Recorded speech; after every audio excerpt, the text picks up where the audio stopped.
More silence, except from someone who yelled "Yip," then caught himself. "Paw!" bellowed McNabb. He was handed the ball. He slammed his hat to the ground. His nostrils flared. He was breathing like a picador bull. He windmilled, reared, lunged, fired. This time the ball cleared the fence on the fly. No more holding back. The other kids cheered.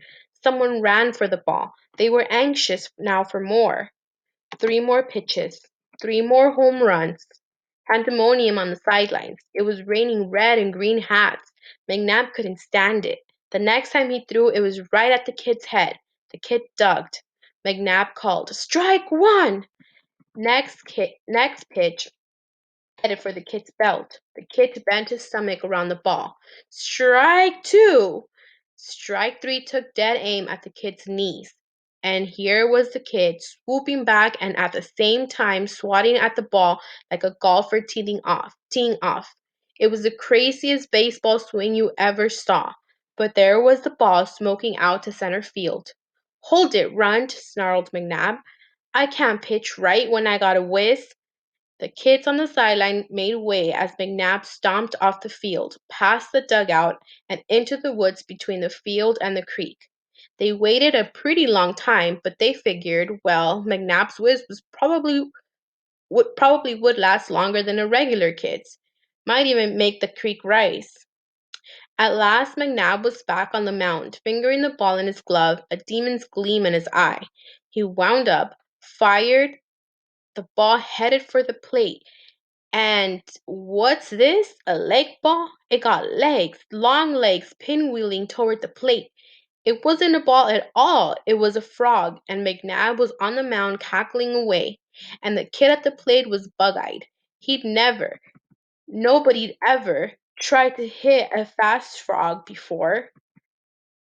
So what did the kid do? He bunted it. He bunted the frog, laid down a perfect bunt in front of the plate, third base side, and he took off for first. He was halfway to the second before McNabb jolted himself into action. The kid was trying for an inside the park home run bunt, the rarest feat in baseball. Something that had hardly ever been done with the ball, and never with the frog. And to be pitcher who let such a thing happen, well, McNabb could already feel his strikeout record fading to a mere grain in the sandlot of history.